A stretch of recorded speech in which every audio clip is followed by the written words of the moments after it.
Welcome, WGA members, to Controversy at Noon. I can promise you this is going to be the most controversial Controversy at Noon that you'll hear this year. I'm kidding. I am with my lovely panelists today, Sandra Wong, Nisha Patel, and Lauren Seal. You could have read their bios through that slideshow at the beginning, as well as our land acknowledgement. And I just want to make mention that I am in Treaty 7 and Métis Region 3, just on the edge of Tsuut'ina land. So I continue to learn from the people that are my neighbors. And we're all neighbors here today. We're having a conversation about rejection. You can't really be a writer without that word becoming a part of your vocabulary. And I'm going to start off just by asking the question that comes directly out of the topic, which is rejection, frame or reframe. And at first, when I looked at this topic, I thought, what do they actually mean by frame? Literally framing the rejection on the wall as some sort of rite of passage, some sort of validation that you are a writer because you've received a rejection, or maybe it's a positive rejection that you can learn from and grow from, or reframe. So I'm going to ask that of my panelists first, starting with Sandra. Rejection. Do you frame or reframe? I absolutely 100% do not frame.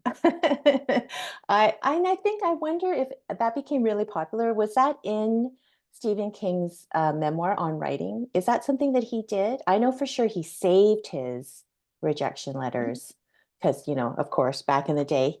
Some of you may not be familiar depending on the age you are, but back in the day, everything was snail mail, right? So you literally had to post those letters.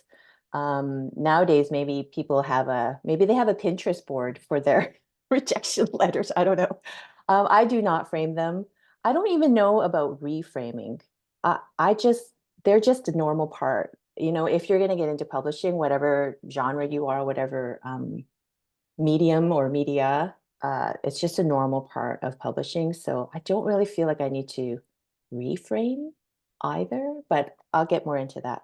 That's just my short answer. Nisha, what about you? Frame or reframe? You know, I just think it's so funny. This is the second time this year I've been asked to talk about rejection. And I was like, is there something about being rejected that has been like exuding out of me? But I think a really big movement started a couple years ago in the US and kind of spread, and it was called the Publishing Paid Me hashtag. And so people were feeling what they were getting paid. And I think we were finding out that like sorry, my window's open, so you're going to hear all the birds. I think you were finding out that like some people were getting paid a lot more than we thought was deserving, which is also kind of messed up. But then most people were getting paid a lot less, you know. Jordan Abel, who is a mentor of mine, tells us that his first advance was like 0, right? In Canada, especially, like these numbers are so much lower for the most part. Sales numbers are lower, and the bar for success is just like, it really shifts, right? Sometimes people don't support you in a monetary way, and that's fine. And so like for me, success and failure aren't about, I think, like framing. I'm not trying to like move goalposts to like show and display and perform success anymore. I think mostly, you know, I see rejection as just like, how much can I generate from the learning process that comes with it? And I'll be really honest, sometimes I don't feel that I've learned from a rejection. Sometimes it just hurts, right? And that's okay too. Like to just be like, you know what? That wasn't the right fit, and maybe that's all I learned from it. Excellent. And Lauren, frame or reframe?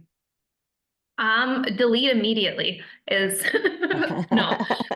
I'll like read. I don't frame it. I don't celebrate it. When I first started being like, okay, I'm gonna actually start getting into writing. I'm gonna get off my butt and do it and start sending stuff out. I sent a piece that I knew wasn't ready to a very, like I was reaching with the place I was sending it to, just because I was like, this deadline's coming up soon and I just need to be rejected at least once to know like how much it hurts and what I should be expecting. So I did that, but I don't really reframe it either now. I kind of just accept it. I'm just like, this is what it is. Some person made a subjective, formed in a subjective opinion about this thing that I sent them. Something about it rubbed them the wrong way. Now I just have to move on. Maybe if they gave me good feedback, incorporate it. Just, yeah, no, I think it's more just like a withering acceptance. So it's just a normal part of the process. But how long did it take you to get to that point where you could normalize receiving rejections and perhaps have that sort of distance that the work was being judged, not you, the person?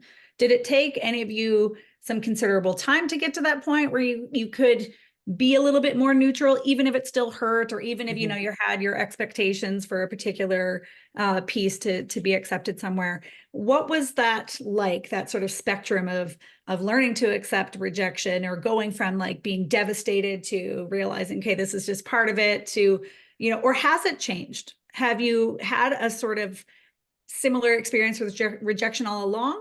Or has your time in the writing industry changed your response to rejection? Start with Nisha on that one. You know, because I started writing both after university, I didn't take writing courses in my younger years in university for it. And I also started in poetry slam, which is, you know, competitive spoken word. Judgment becomes such a core part of your practice. You know, every single week you often are giving a poem. If you're slamming, immediately the audience is giving you a score, and you don't even know the audience sometimes, right? Or if you know them and they give you a low score, you're like, oh, I didn't expect that, right? And so the refinement process and the editing process was like a super public one. You know, the whole room could see when a poem had failed, or a whole room could see when it had an effect on people, right? And that doesn't happen in a lot of other spaces, right? Like it's so unique. And I think that like really hardened me to when these other things would come.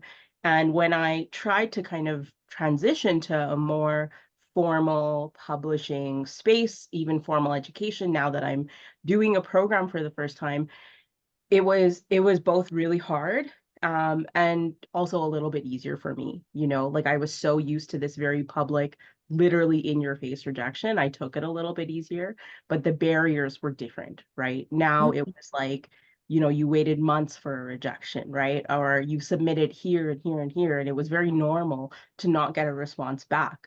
I mentioned it before, but I hate submitting to journals. I hate submitting to magazines. And as far as my energy goes, like I just don't do it most of the time anymore, right? Like there's such a concentrated area where I can contribute and feel that I'm okay with a rejection.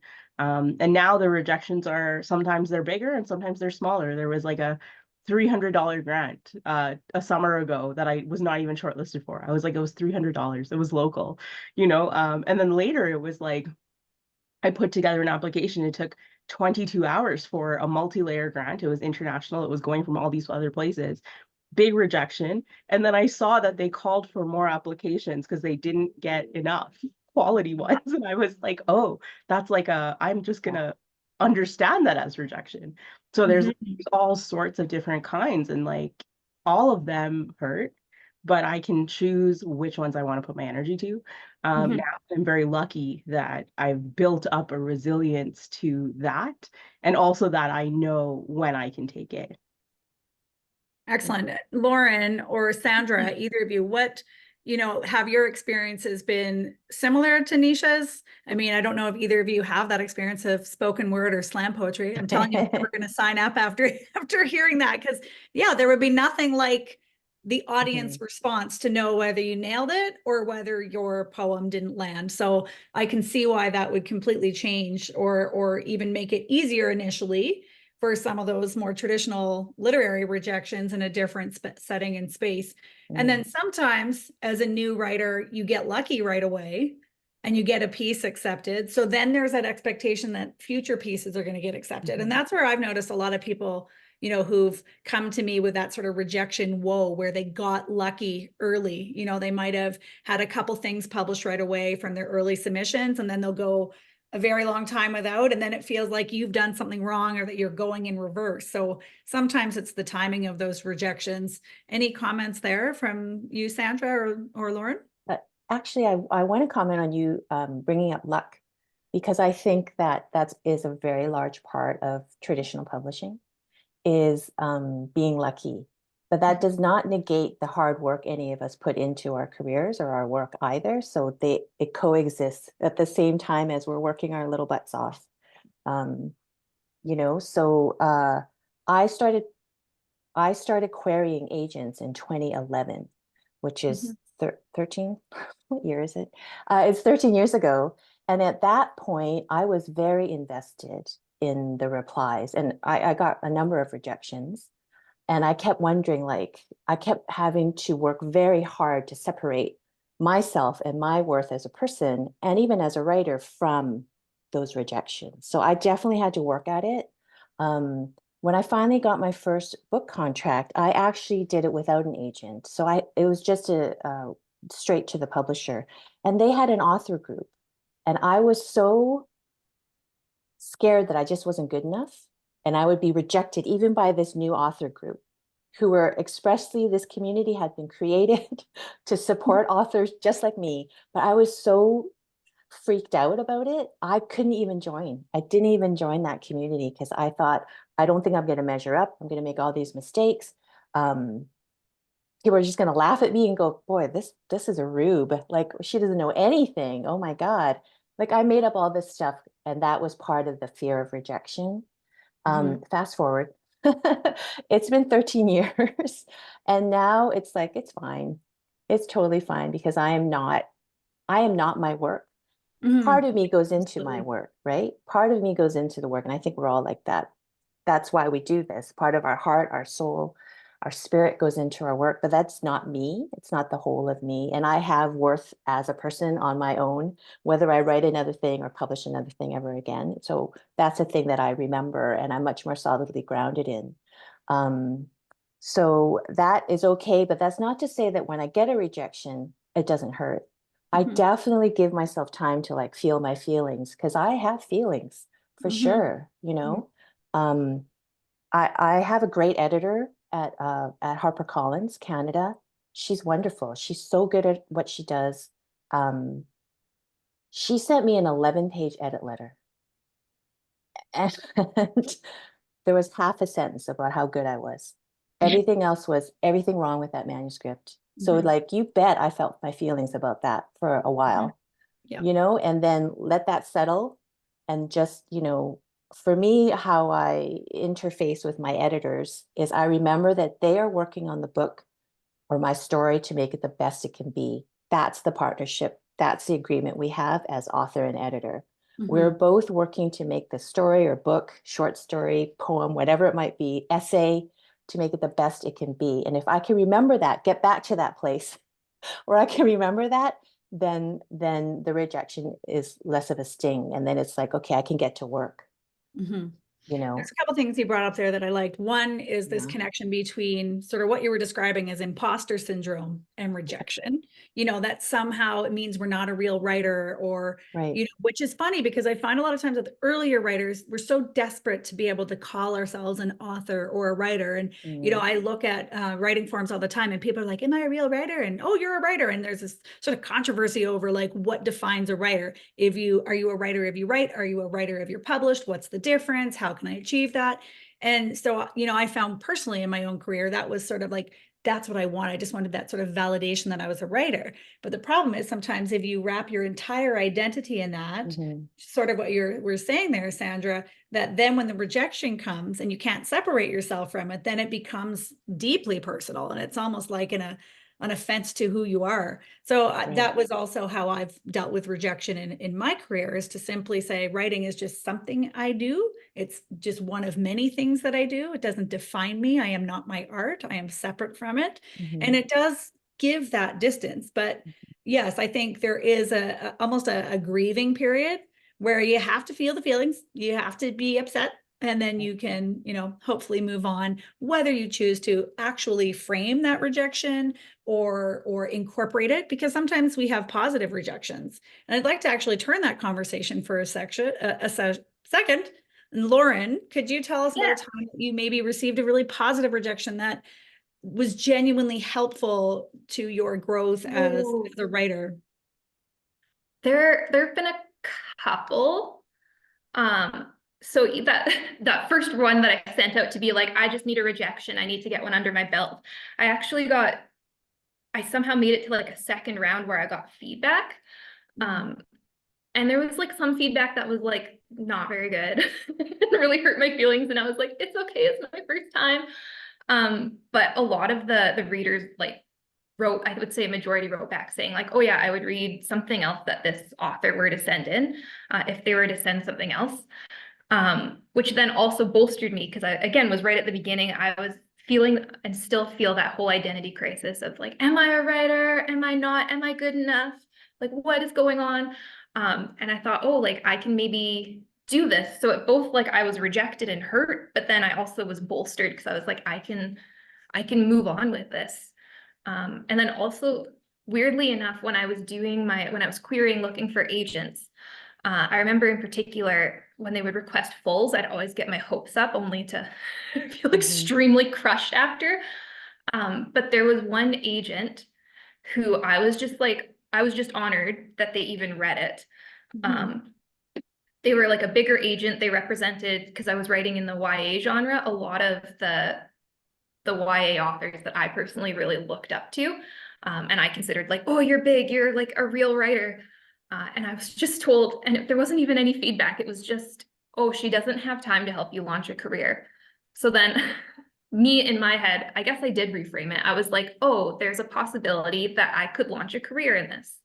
Like, this is great. Someone who just is busy representing Jason Reynolds, who I think was like the children's laureate of America. I'm like, yeah, you don't have time for me. You have more important clients. But it just was like a real bolster to me to be like, hey, I'll keep looking, I'll keep working through these rejections to hopefully get an acceptance. Nisha, what about you? You talked about a time where you got this rejection for just a tiny little micro grant of $300 locally in your community, and that felt pretty devastating. And then this big multi-level one that you spent hours on, only to find out they had asked for more applicants. Is there a time where you had an experience like Lauren, where you got a positive rejection that, either boosted you or, changed the trajectory of something you were working on? Yeah, I hate this part of the conversation, but my latest poetry collection just came out. It came out 2 months ago. Thank you. And part of that is so interesting to me because, at the point at which you get published locally, New West Press had published my first book. We had really good modest sales numbers, which was nice. And I didn't really think too much that the second publication would both reach a wider audience or be more difficult to get published. I was like, I have this local audience. I'm sure a local press will pick it up, or a small press. And I got so many of these. I feel like I was internalizing some of this rejection, but the main one came from multiple agents who had looked at it, who had looked at this manuscript, and some of them were like, oh, like it's not poetry, it's prose, or oh, this is nonfiction, right? This is essay. And part of the rejection process was like, I was like, that is not true. I was like, that is not a true thing. I don't mean to be this like difficult author being like, no, I'm right and you're wrong. But I was like, no, that is not accurate of my work. Even if they meant it with like the most clear intent. I got a final kind of agent rejection before I stopped trying to agent it, which was, like they didn't find the manuscript to be compelling enough. Those were like kind of the exact words. And this is someone I respect a lot. And it really broke me. Like I didn't touch the manuscript then for months, like multiple months. It had been 2 years of trying to get it out there. but every single iteration of it was changing into the thing it became. And I didn't even notice, right, that this rejection, that the time away from the manuscript was important. I always felt such a pressure as a younger person that I had to write what was most pressing and it had to come out right away. You know, I used to write a poem before a poetry night and perform it within 20 minutes. And you have to let go of this commitment to timeliness, because timeliness is not something we can control under like a system where people have limited financial resources. And so the manuscript changed a lot. It was a really harsh rejection for me, to hear that my work, which was about me, was not interesting enough. But I took it, I grieved it, I mourned that. I cried a lot, and I came back to the manuscript and I was like, you know, like this is calling to me, like I still have to finish it. And I had to let go of the idea that my success was going to be defined by being published with it. And instead it just had to be completed and I had to reach a peace with it. And ironically, once I like let go of that, I produced a much better work. And later it still got rejected, but eventually it did get accepted. And it came out into the world. And that process is so long, you forget how awful it is, right? Individual word choices, individual poems, right? Like lines that I fought an editor over, you know, they seemed like battlegrounds. Every single word was a battleground when you're writing poetry. Thank you for sharing that, because that was another thing I was thinking is from genre to genre, does does one type of rejection for one genre, is it any more difficult? So when you're saying, this was personal writing and they said it wasn't compelling, that would be an instance where it would be very difficult to separate yourself from your work. So I can understand how that would feel deeply troubling. When you said you took some time away from that manuscript, did you find yourself doubling down on, no, this is who I am, this is what I write, and I'm not going to compromise my art, and it grew from that? Or did you find that part of that rejection, you were able to kind of modify the manuscript in a way that it made it more sellable? Because there's that whole other conversation about the art versus the business. And, so often that's my case as well, is no one can fit my work onto a shelf. And on the marketing and business side, that's what we want to do. We want to be able to know how it to be labeled, how we hashtag it, what shelf it belongs on, how it's marketed.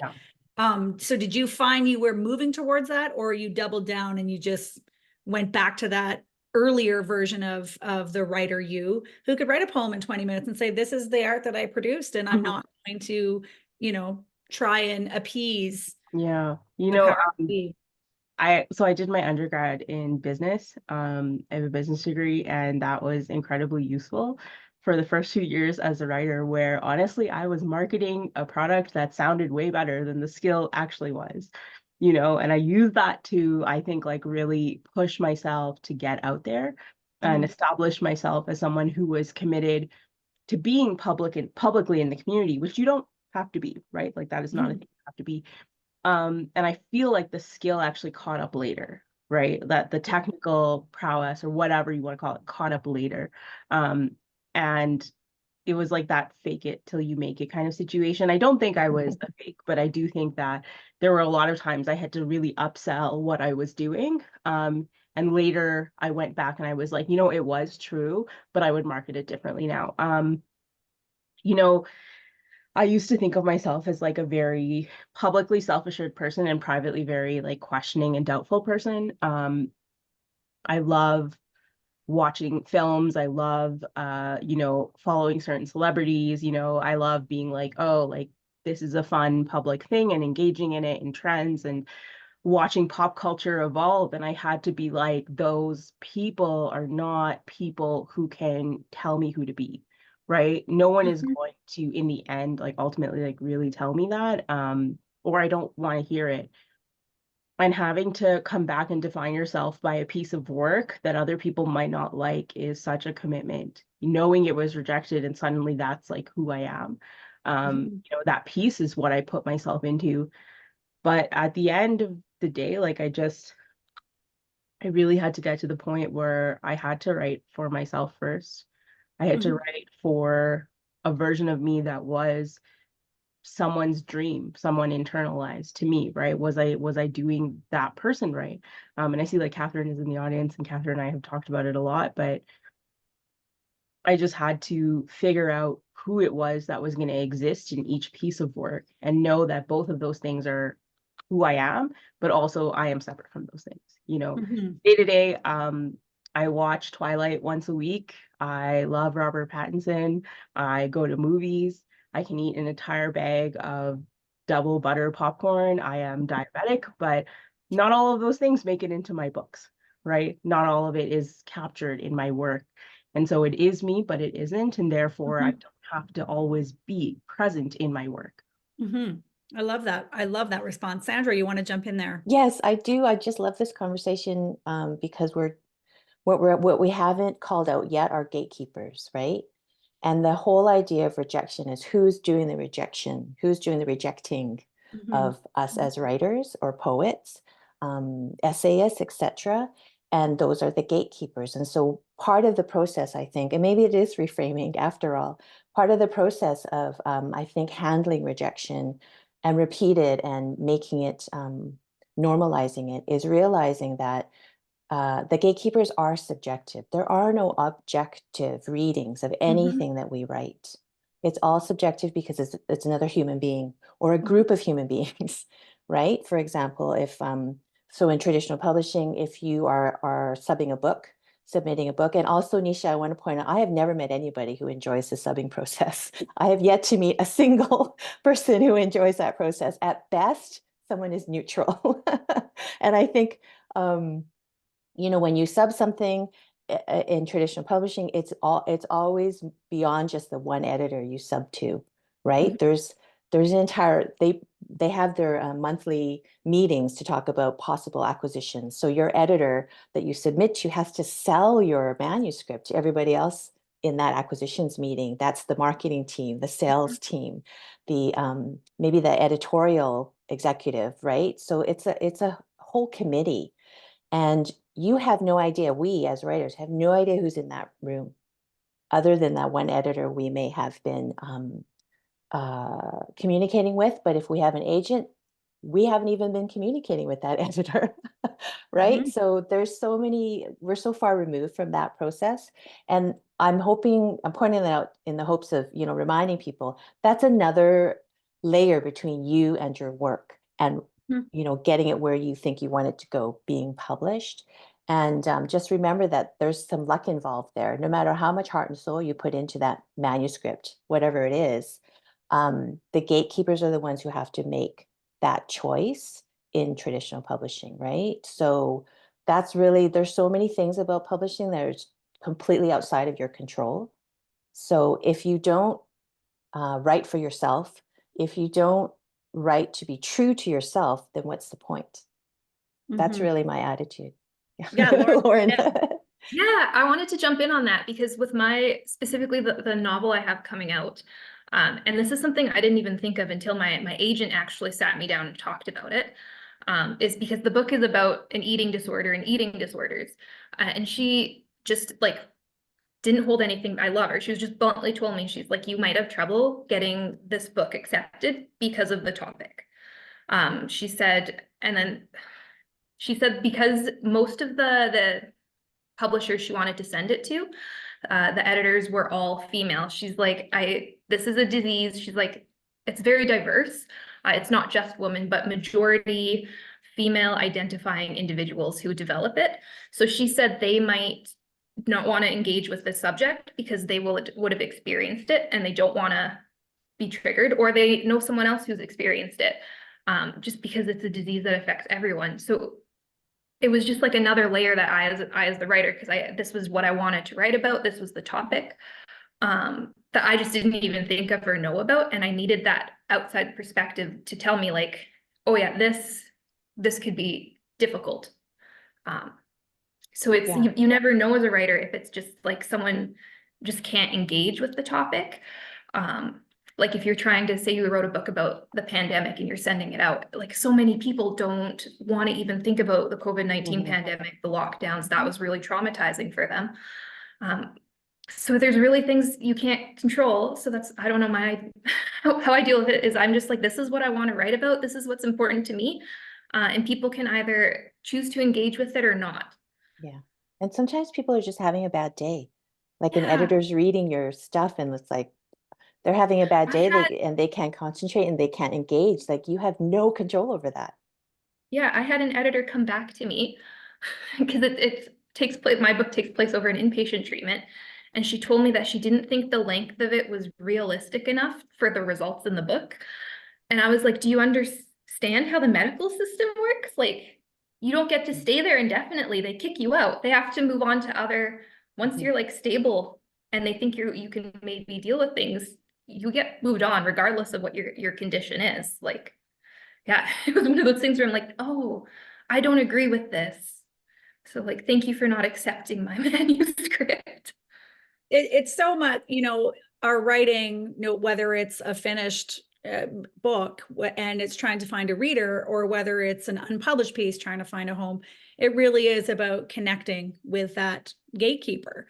And sometimes I think that's another way we can manage rejection. I send my work out. It's, there's a lot of Gen X related themes. It's about people whose lives have not turned out the way they expected. Likely someone who is young and has the whole world ahead of them. They don't want to read about sad people in their 40s. So that's another way that I manage to deal with my own rejection sometimes, is to say, okay, this was not the right fit for this particular editor, and I can totally see why this would either feel like a cautionary tale or would be depressing, whereas someone, an older reader might be able to identify with that subject matter. And again, that comes with luck, because sometimes we know who we're submitting to. If you have the privilege of an agent, they can make strategic submissions. But if not, if we're just blindly submitting to a journal, even if we sometimes see who the fiction editor is, we don't always know if there's other readers or a team or other people within acquisitions that are not going to relate to that. And so, sure, maybe they will just pick a good story, but we know writing is ultimately about connection. So whether it's a published work or an unpublished, it's so much about finding the right people. I knew an agent once who had a manuscript about, the sort of always being a bridesmaid tale. And the manuscript was like finished around Christmas, around the holiday sort of season, winter. He's like, nope, sending this out next year to all the young editors who I know are going to be out doing weddings in June, July. And it got picked up right away. So timing, luck, strategy, all of that stuff plays a role. And the more you learn about publishing too, especially on the inside or the other side, because it's very easy to feel like they don't want me. They're, agents sometimes get 200 emails per day, 200 submissions sometimes in a single day. Judging contests, I just was a reader for the CBC Short Story Prize. Hundreds of submissions you have to read. And so being on the other side of that, or getting a glimpse into agent world, editor world, reader world, you start to see. And then again, it's a way to make it less personal, because you realize when you have hundreds and hundreds of people, they're not thinking about the person that spent 10 years writing this particular manuscript. They have to make sometimes really quick decisions. Sandra, like you said, sometimes they could just have a really bad day, and that's the difference between getting an acceptance or a rejection. So we've seen some positive ways that we've been able to take rejection. Sandra, even in that editorial letter, you said it was 11 pages long and there was only one line that was positive, but you realized, you were able to reframe and say, they want me to write this the best book possible, which makes sense. That's absolutely what an editor wants to do. When was a time where rejection derailed you? Nisha, you've already sort of spoke about that. You put the book away for a while. It really crushed you.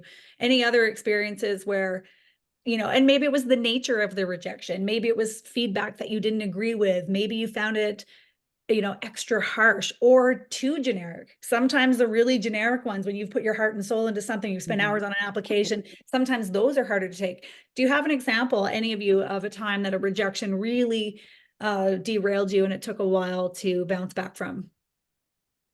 Yeah, I can maybe go first for that. Sure. Like in the very short form of it, because I competed so much in spoken word, right before the pandemic, I had qualified to go to the Poetry World Championship.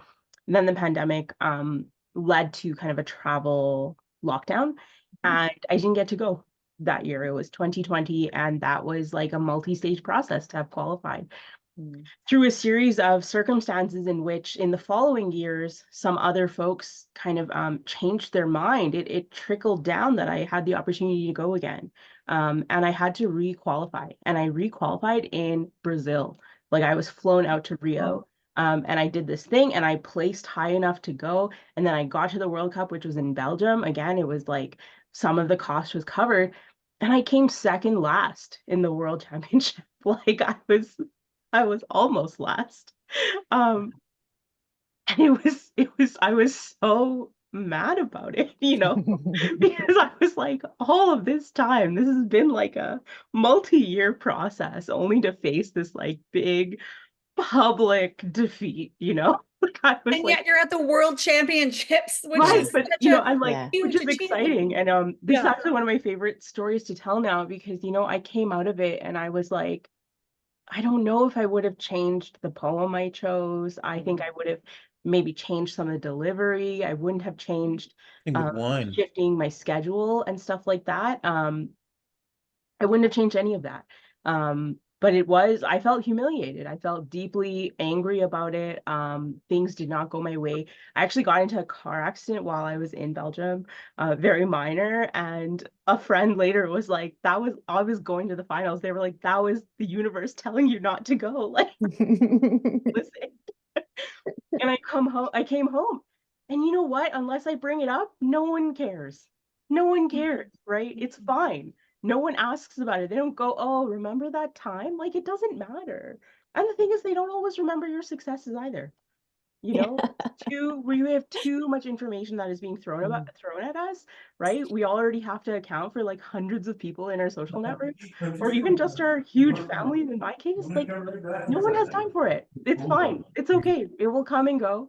I am personally internally still humiliated by it, but it's not going to come up unless I bring it up. Okay, I want to touch on something you said there about no one cares, you know, and they don't really care about your successes either. And I want to talk about the influence of social media on how we perceive success and failure, because perception is reality oftentimes. So I know that there's, you know, when we see other people being successful, they received a grant, they got an agent, they have a 2-book deal. It can also be really crushing, but we don't often see, as Sandra said, the hard work and the grit that went into that, the 10,000 rejections that led up until that moment of acceptance. So how would you define the impact of social media and our perception of what it means to be a successful author, in light of what we know is that rejection is really a part of the job, it's part of the career, but that sometimes that perception is skewed by what we see on social media. Anyone can jump in there. I mean, I would say the number one thing about being an author on social media is recognizing that everyone's putting their best foot forward. Everyone's got their game face on. Like there's a sprinkling of posts where someone is, and I think it might be generational too, but someone is saying, this crappy stuff is happening to me right now. But the huge majority of posts are about, look at this fantastic thing. And also look at my fantastic life. And oh, wow, look at my plants. Aren't they lovely? And everything is so contrived in a way, right? But we all know it. That's the thing. You need to recognize that we are all posting these really positive things with these beautiful filters on Instagram, for example. We're not always going to be like saying, oh, you know, my book's not selling great. My book's not selling great. You know, it's been 6 months or 2 years or whatever. And I just wish, because nobody feels like anyone wants to hear that. And that's, you know, like this unspoken rule. There are so many unspoken rules too in publishing that you just find out on your own, you ask friends, but they're not written down anywhere. And one of the unspoken rules is be positive when you're on social media, especially about your career, about your books. You're not going to, I don't know, the conventional wisdom is you're not going to sell a lot of books by saying, I'm not selling a lot of books. You know, and like not just that, that if perception really is reality, if you look successful, that might lead like a self-fulfilling prophecy where you get invited to present a gig somewhere, or you get Right. invited to submit, or all of a sudden an agent becomes interested in your work. So there is, you know, Yeah. a actual tangible advantage sometimes Right. to, you know, obviously showing all the success that you're having. Yeah. But And there's also yeah, a small percentage. There's also the Mhm. small percentage of authors who get deals because they said something or did something on social media. And that's a Yeah. very small percentage. It's the exception that proves the rule. But because those exceptions exist, Mhm. we all glom onto them like, oh, it's Mhm. possible. I Yeah. mean, and it is possible. That's not a bad thing.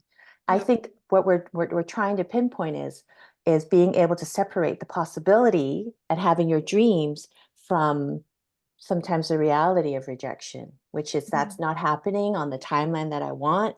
It's not Mhm. happening at the scale that I want. Like Nisha put in a great comment in the chat, like if someone was paying her 7 figures, she would tailor whatever she was writing to whatever they want.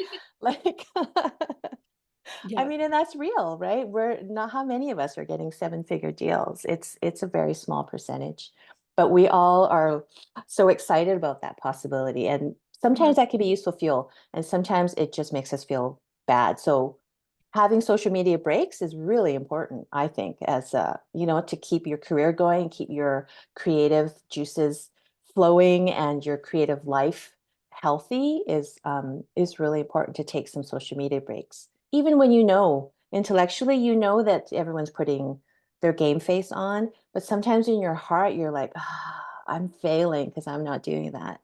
I don't Mhm. have that. I don't have an announcement every week, you know, like that kind of a thing. So, yeah, Lauren, yeah. what about you? How do you manage sort of expectations versus reality regarding things like rejection and perceived success on social media?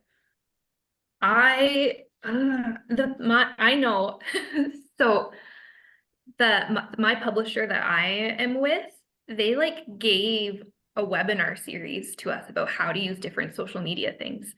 So like, and I'm a debut author, so there's debut authors and established authors. Like we're being trained how to use social media and being told like, hey, here's like a things you should highlight. Like when you get your cover, make sure you say that. Make sure you talk about sales. So we're also being primed, like Sandra said, it was all positive.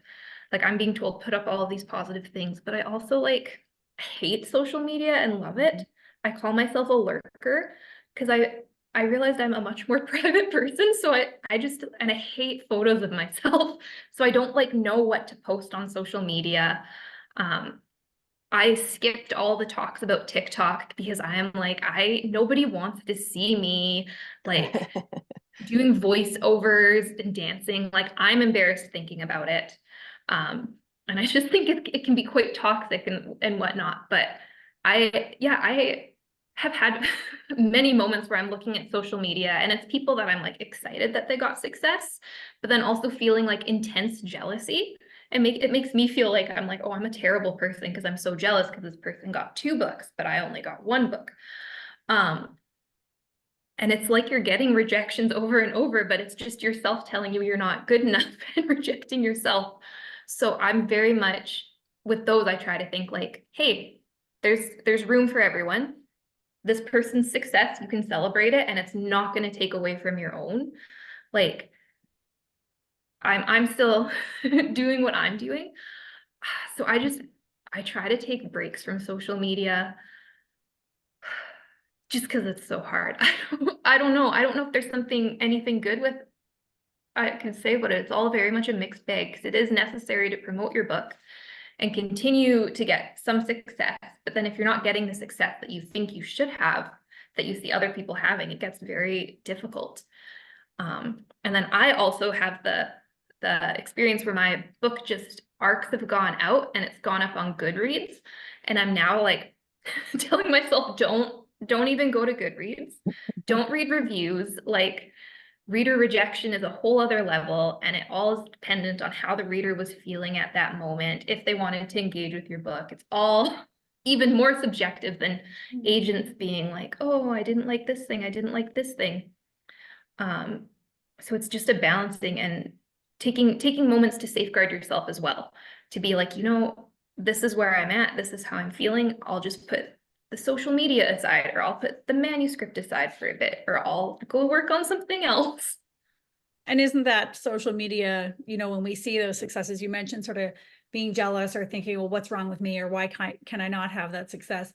That's part of the problem, again, of social media, when we only put out the positive, which we need to put out the positive because we are selling a product, the writing, the art is the writing, but the selling of the book is the business side of it. So of course we want to, be able to promote our work in a positive way, but that does just add to that sort of delusion that there's something wrong with you, or that there's something that you're not doing correct, which is just not the case. And, the interesting thing you said there is that, there's room for everyone. And I always say, but there's not.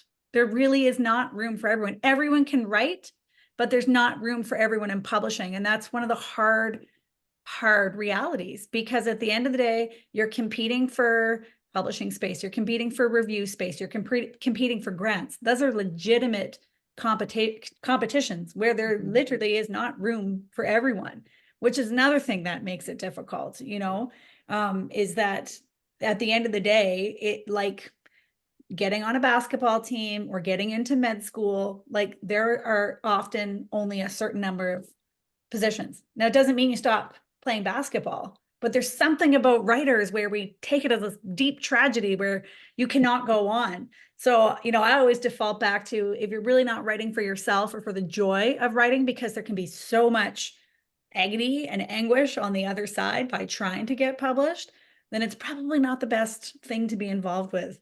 Yeah, and now I got lots of comments flying. I'm going to take your last comments, and then I want to open it up to some questions, because we do have a question in the chat, but feedback on that. Nisha and Lauren, you both put your hands up. I'll be so quick. Okay. I would just say, like, in terms of financial picture, for folks who don't always know, the Edmonton Arts Council just did a round of grant applications. In the time period from when I first applied to those grants, they would get, let's say in one period, about 80 applications. This year they had over 400 applications. However, the city has not increased the amount of money that the Art Council has received to disperse to artists. The same is true of the national level, that until maybe like this last year, the amount of funds going out to the same pool has not increased. And actually the Alberta Foundation increased it for the first time under the UCP, not even under other governments. And so you might think of it as like all of these rejections keep coming towards you, but you are not someone else's financial bottom line. You are not someone else's financial incapacity, right, to help you. And I think we got to figure out a better way to survive in our art and to love our art that is outside of these financial bottom lines, because for me, like, I do feel rejected by it, right? I feel like, oh, like, how come I put years and years into this thing and it gets harder and harder? But it is getting harder and harder. It's getting harder. Yeah. Like, just monetarily, it is getting harder and harder. And Lauren talked about like being social media trained. I talked to an agent at Cook about this, and I don't have an agent, but I talked to this agent. The amount of marketing space for books is the same as it was. And so now more and more writers, especially marginalized writers, are getting published, but we are sharing the same space. So we are competing with each other. It is getting harder, right? And so like if you are getting more rejections than before, that makes sense. That totally makes sense. And it's only the people who are able to like really get sometimes lucky to get their foot in the door that will continue to get opportunities, because the privilege compounds. And some of us don't have it, or some of us have it in some places and not in others. Lauren, jump in. Yeah, and I just wanted to add, like, it's rough. It's rough trying to get into traditional publishing. And I worked hard at it, but I think a lot of my luck was actually just luck and had to do with timing, because I found my agent. She had founded recently this like publishing group called Disability in Publishing, where it's a bunch of agents looking for stuff about health, about disability. So when she saw my manuscript about mental health, eating disorders, she was like, yes, this is great. And then it just happened like earlier that year, a new imprint was made that was focusing on books for young adults, teens, children, all about social emotional health, mental health. And at just that moment, the publisher who ended up picking up the editor who ended up getting my manuscript was looking specifically for things in a clinical setting. So like, it was just like the perfect storm where it was like, yeah, that's why it happened. But it's so hard being like, I just need to get lucky. Yeah. Because it's so hard just waiting for that or hoping it'll happen and having it not happen. And then especially if you are in a marginalized group, there are all of these other barriers within publishing, because publishing can be very traditional, very, very problematic. And it just is like, it's barrier after barrier after barrier sometimes. Yep. There's a great question in the chat here, which I think leads us to my final point, is sort of what would be your one tip. But this specific question from Ash, I have a question about rejections. When you get your hopes up, how do you manage those sort of expectations, especially when you see, you know, that maybe something has sort of moved up, or that the possibility, or it looks like there is a, you know, there's hope there. How do you manage those expectations? Can I answer that one? Yeah, for sure. So I talk about this a lot, actually, which is like, you know how you have to separate yourself from your work. So you can separate yourself from your dreams and your hopes. Like, the outcome is not related to how big you dream, right? You just dream big. You just hope big, you dream big, and you just believe in yourself and your work. That is completely separate from whatever the outcome might be of submitting. That's how I approach it. So I am still dreaming of that 7-figure deal, multi-book. Why not? Why not dream? That brings me joy and it energizes me. You know, is it likely I'm going to get it? I have no idea. No idea, but it's important to me to like keep dreaming and keep hoping. And so what if it comes back and you don't get the thing that you really, really wanted? Again, that doesn't mean there's anything wrong with you. That's how I take it. There's nothing wrong with you, right? So that's like sort of the philosophical, metaphysical way to deal with it. I think the practical way to deal with it is like, keep busy, keep writing that next thing, keep, you know, being creative in whatever way works for you. And then that helps manage that kind of the crests and the troughs of this industry, and hoping and getting rejected and hoping and getting rejected. That's just how it goes, right? It's a bit of a roller coaster. It's you know, the wave, whatever it might be. Like, practically speaking, keep busy, keep writing, keep creative, and then look for the next thing that you could submit to, the next place, and then keep your hopes up that way. I mean, I think that works for a lot of people. If it doesn't work for you, you know, then that's when you go to your friends, your writing group, right? You find other people so you can say, like, I need to share about how I'm feeling. And it sounds so silly, but that makes a huge difference. You find your community who understand. So we all have our family members who are like 100,000% supportive of us, friends and family, but they have no idea what this is like. Yeah. They really don't get it. Like, they just love us, they support us, but they really don't get the ins and outs. So I would say, find the community of writers who really understand what it's like. Because commiserating it's really important to have that outlet. Yeah. Yeah, I love, Sandra, how you offered both a sort of a philosophical approach, but also like a practical, more tactical approach. I'm going to give you a counterpoint to that. I'm kind of the opposite. I don't have any big dreams. I have zero expectations. Maybe that's because I've been at it for a while, but I kind of choose a negative path to happiness, sort of like, what's the worst case scenario? Well, it's probably going to happen. So that, is sort of in opposition to what Sandra's saying, but it is a different way of thinking, but it works for me. So there's that option too. It's okay to have zero expectations. It's okay to assume, and it's not that I don't believe in the power of positive thinking, but I don't really believe in the power of positive thinking. All I could do is put, tactically, I can work hard to improve my craft, so that's how I usually sort of manage it, is just low expectations, but how can I improve? How can I get better? And that's, I'll put that towards my my craft. I used to say I rage wrote, so I get that rejection. Well, I'll tell you, you're going to reject me. I'm going to write 6 more things and get those published. So yeah, I think we all have different ways, but Yeah. a couple things you mentioned, keeping busy is really good. So Yeah. switch to another project. And again, community is so important. Even having this conversation now that's, honest and people really talking about the feelings around this, because sometimes we talked about this privately before, about sometimes there's like this toxic positivity that comes with rejection, and it's often posted on social media, where someone's like, I got a rejection and it's great because it just means I'm closer to getting that publishing deal. And then you're like, because that's can be hard too, because we have a right to feel and react that, in that immediate aftermath of rejection. It's how we deal with it when we've had some distance that really can make a difference between whether you stay in this very difficult industry that is changing constantly and is so hard to predict, or whether you sort of walk away, and which is devastating because, if you're writing, it's hopefully the love of creation that brought you to the craft in the first place, not the 6-figure book deal that we all sort of imagine. So great advice. So finishing up, I'd love to hear your favorite tip or your absolute best advice you can share about managing rejection, Lauren. Oh, I don't know if I have a good tip. I just have how I do it. So if you, like me, have a partner who occasionally when you're sad is like, oh, I'll buy you something and you'll feel better.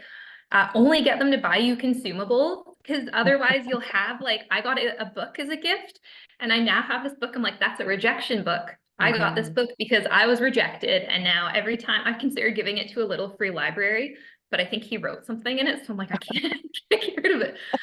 So if someone's going to gift you something, ask for like your comfort food. If you have them, I have a day job. It gives me benefits. So I have therapy. I talk to my therapist. I've developed coping skills. And just have, again, like Sandra was saying, you need those people to commiserate with. You need people who, when you tell them, like, I got rejected from this publication, I was really excited for that. You want people who will understand and be able to feel it with you, so you're not alone, but then hopefully spur you on to write your next thing. Great. Nisha, parting advice, some wisdom on how to manage. Yeah,